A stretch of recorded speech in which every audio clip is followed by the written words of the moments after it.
We're back into the story here. Get up, soldier, Via roared to the last of her warband. She caught a corrupted monster's massive claws on the shield and tried to respond with a sword blow. The glazed look in her fallen companion's eye told the tale. He was dead, like the others. Brothers and sisters of the Farah that had fought by her side since childhood. Despite the 3 beasts they'd down, one slain by Via alone, she could not stop the onslaught of the 4th. Her body ached and the weapon in her hand felt heavier with each attack. Via's shield shattered, raining torn iron and chips of wood across her muzzle. She staggered back and swung her blade fiercely, trying to ward off the enemy until her vision cleared. 1 wide slash, 2, but her weapon struck nothing. Via opened her eyes, fearing the worst, just in time to see the monstrous brand creature stagger and collapse. A white-handled dagger had pierced its crystalline heart. Pharos stood between her and the beast, his body clawed open from shoulder to tail. He managed to snarl as he fell to his knees. Fool. Ignoring her own injuries, Via went to his side, tearing off her cloak and ripping it into strips to bind his wounds. Annoyed, the scout weakly swiped at her hands. Let me die. Go. Before the smell of blood brings the others. Coward, she snarled, tying the knots tighter. Giving up on a fight? I'm cut bad, Via. You'll get better, she lied. Pharos took a deep breath. Fine, but we're getting out of here. If you carry me, I'll show you the way. No, her hands paused over the bandaged ties. If you move, you'll bleed out. I'll go. I'll bring someone back for you. Less than a day. The Ash Legion soldier snorted in disgust. You go alone and you won't make it out at all. All 3 of us will die. It's this way, or none at all. Pharos closed his eyes in laboured pain. When he opened them again, his snarl had returned. I promised I'd see you clear of this place, you blood-brained idiot. That I will. It took only a breath to make her decision. She hoisted the Ash Legion soldier onto her back. Pharos clamped his arms around her neck. With no further discussion, they headed north toward Kina. The chain of command. The true head of the Charr nation is the Charr. Alright, so I guess we're getting into the Charr a little bit here. Oh no, this is the chain of command. This is the bit I'm crap at. This is all the ranks of the Charr as they come. I just always forget some of them. It's ridiculous. There are people out there who just know all of them, and kudos to you guys. Yeah, you are massive Charr fans.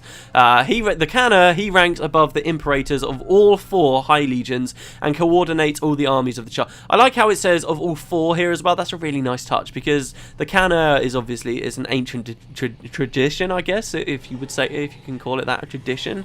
But he's from a long time ago, back when there were 4 high legions, back when they were huge. You know, the Gold Legion isn't really there anymore. But when we talk about the Charr, we talk about the 4 high legions, really, and that's quite cool. I do enjoy that. The last Charr was assassinated as the humans arrived in Tyria and drove the Charr out of Ascalon. Oh, wait, what? That doesn't make any sense. I suppose then the humans assassinated the Charr, then the infighting happened, and then they pushed them out. So then, that turns it on its head. I like that. I was under the impression that ArenaNet had been like, oh, it kind of had a hint of this. It was like, oh, the humans just got lucky with taking Ascalon and beating back the Charr. But now, if they reveal, oh, hey, look, the Charr was assassinated, then I've never really thought about that. But that's like, oh, hey, check it out. The humans, good one, guys. They sort of orchestrated all of it. That's pretty cool. A few Charr have tried to claim the title of Charr since then, but none have truly united the legions under one throne. Without a Charr, each of the 4 legions is led by separate imperators who hold supreme authority within their legion structure. Beneath each imperator are his primary commanders, the tribunes. A legion rarely has more than 10 tribunes, and this office oversees an entire theatre of war or large swath of controlled territory. Beneath it, this is quite similar as well. I like to, and I wish I knew them both perfectly, but you can definitely draw parallels here between the Charr hierarchy and the human one, because they talk about, you know, like the rank that Logan is, and how there are around 10 of those, and they oversee each area. But with the Charr, they don't sort of oversee individual areas. They all kind of work together. I could just kind of imagine them in a war room, sort of sitting around a big round table or something like that. It just works so perfectly. Beneath the tribunes are centurions. Each centurion commands a number of warbands, or a company, and coordinates maneuvers on a broad scale within the tribune's authority. In areas where multiple centurions are coordinating, a primus centurion might be appointed, as a sort of first among equals. The Primus Centurion leads an active assault force of 3 to 5 large companies. This is smaller than the numbers accompanied by the Tribune's authority, but still sizable. Whew, okay, so get that clear. I'm going to forget this as soon as I finish doing this blog post, and then I'll edit it and I'll remember it, and then I'll forget it straight away again. Each warband has its own legionnaire. The legionnaires are the true heart of the legions. They lead their warbands, typically a group of 5 to 15 Charr, on missions, guide them to victory, and provide individual leadership to the squad. So they're the ones, if you're fighting Charr, really, they're the ones on the smaller scale, on sort of a battle-for-battle basis, they're the ones leading, and they're the ones sort of commanding everyone. People higher up, I guess, kind of are deciding really where the battles are taking place rather than specifically what goes on in them. Unless we're talking about stuff like where we've got siege engines and crap like that, as is the case with Ebenhawk. It's like Ebenhawk, there's a sort of a perimeter around it, or there was during Ghost of Ascalon's years anyway, where it was like there's a line where just outside the range of all of the siege engines that are in Ebenhawk is an entire row of Charr with their own siege engines. It's pretty cool. Under the command of the legionnaires are the pure soldiers of the legion, the warband members, who are the rank and file of the Charr strength. So they're just your Charr, basically. There are also ranks within the structure of the high legions that do not contribute directly to the chain of command.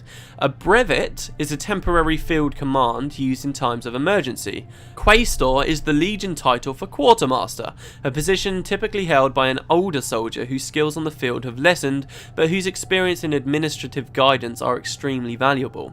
Scrapper is the catch-all term for a warband on punishment duty, no matter what their official rank. Which I think's really cool, how they're just a scrapper no matter who you are, you've done something wrong, you're a scrapper. Primus is the title for an adult instructor at a Farah. As cubs are born, they are brought to their legion's Farah to be educated and raised in a warband composed of the cubs of that year, or close to it.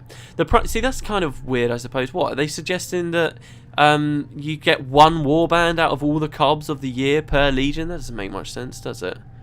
Or am I missing something here? Anyway, the Primus provides education and guidance, preparing the young warband for life as soldiers within their legion. The bottommost rank in the High Legions is Gladium. This is the one I talked about a couple of episodes ago. A Gladium is a Charr without a warband. They're the lowest grunts, given little respect or responsibility, regardless of their previous titles or rank. Without a warband, a Charr is not trusted. It's every Gladium's duty to rejoin a warband as quickly as possible. Until they do, they're seen as a black mark on the Legion's record and are looked down upon. There is a concrete difference between a Gladium and Charr who have simply been assigned away from their warbands. The former have no support and no place in the hierarchy, except on the very lowest of rungs. The latter are simply performing a task or solo mission away from their units. It's acceptable for a Charr to be away from their warbands for a long period, when duty and need require it.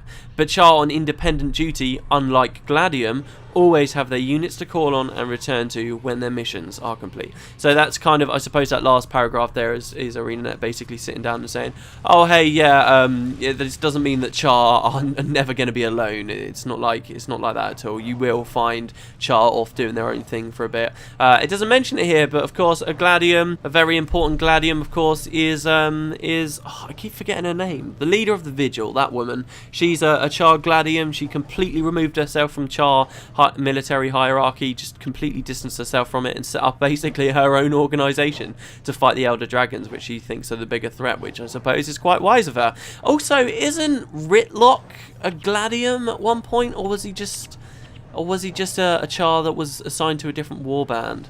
Because he was working, I can't remember what it was anymore, but at the start of Edge of Destiny, he's with a warband that he doesn't belong to, or he's like, I don't have any warband, or there's something like that. I need to reread that book. The thing is, it depresses me, the idea of rereading that book, because there's so much crap in it with just the fighting. Anyway, alright, so we go into the story, we end up on the story here.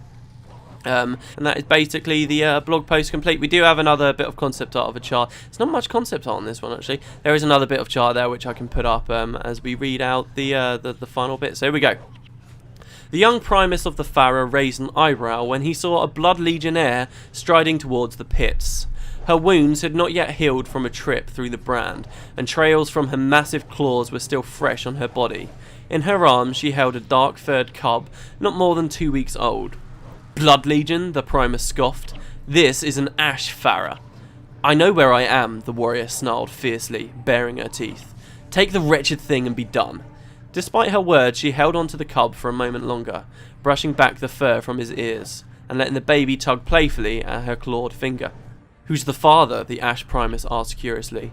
His answer was served with a sharp glare. None of your business, Ash trash. She looked down at the cub one more time, placing him gently in the Primus's arms. He was one of yours. That's all you need to know. The Primus laid the babe with the others, the warband it would one day rely upon.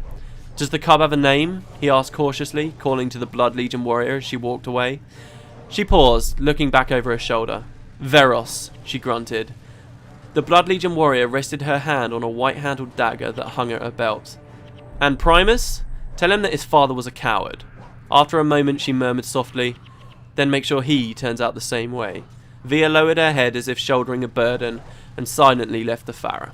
Ah, so there you go. I like it. It's a tad dramatic, I suppose, but it shows that it's really cool. I remember, I'm not sure if we're going to be able to do a Sura week in time. I'm really not. I'd love to. Well, I guess we do have 2 more blog posts. Maybe I'll just skip anything else that's in between there. But it's really good. I quite like this story because it kind of gets to show, you know, the Charr are tough bastards, but at the end of the day, they do still care, obviously, about their family, and they do care about these kinds of things. And it's just a little touch of sort of the more personal stuff that goes on that I've said it too often, but I don't know whether we'll really be able to experience when we actually get in game, because just these little things are quite hard to pull off like that. But again, oh yeah, the other thing about that Rhys Osby interview is she did confirm again that in-game books would be in. They've talked about that a few times now. They've talked about it enough for me to start getting a little bit excited about it, because I feel like they might actually be putting some effort in, which is really cool. I reckon the in-game books will be very similar to these kinds of little stories we've been reading here in these blog posts. But there you go, guys. That's the Charr week. That's Charr week done. I think it was a pretty cool blog post. I quite enjoyed it. We'll go back to... I can't remember. I think there was something else I wanted to say, but I've completely lost it now. I'm going to go back to the dungeon now. I've been recording for about, I don't know, 43 minutes or something. I reckon we'll get 3 episodes out of this. The Shards of Ore footage is 54 minutes long, so hopefully we'll be at the boss around about now, actually, which should be pretty cool. We'll watch that and wrap up the episode, so let's do it. And what do you know, we are at the boss. Brilliant. So, actually the boss, if you've noticed, took a really long time. So this run, we did lots of Ellies. I think this was the first run we did lots of Ellies on. It went really well, didn't it? I mean, look at it, we were just spiking people down. I love that I brought Shockwave here, because I swear to God, if I hadn't, the amount of times I was being blinded and blocked in this dungeon, I just would have been screwed completely. But we managed to get some really nice spikes off. It was fantastic. We did really well, I think. Then we got to the boss. Now, the boss, as you've seen, right, I talked earlier about how it's kind of a cyclical boss fight. What happens is you've got to kill Fendi Nin in his normal form, in his lich form, and then his soul will spawn, and you have to defeat the soul. And the soul's got loads of health, but no way to regenerate it, so you just need to keep killing Fendi, and then the soul will spawn. But each time regular Fendi spawns, he brings a load of skeletal archers with him back from the dead, and every time the soul spawns, as you've seen, loads of those spirits come up with massive spike ability. And in the room, there's like all these little fires and stuff. Now, people do speed clear this, and usually what you're going to want to do, I think, for an easy way to win the boss fight, is if you pull Fendi Nin far enough away, the spirits that spawn when the soul spawns don't always spawn on his location, as far as I remember anyway. So what will happen is you can kind of get rid of all those ads that sort of get introduced to the fight, and just keep killing the soul over and over again, and you're pretty much fine. People like to pull him onto those little flame jets as well, if I remember rightly, to kill him quicker. We just went gung-ho about it, just kept going, spamming up the res scrolls and just doing it for ages. I think it was a really good dungeon, actually, because it was quite easy the whole way through. It was quite fun the whole way through, and then it was like really a tough, challenging boss fight at the end, which, you know, isn't usually the way this has been going on the dungeon fight. They've either been complete pushovers, or the whole dungeon's been a bit of a struggle anyway.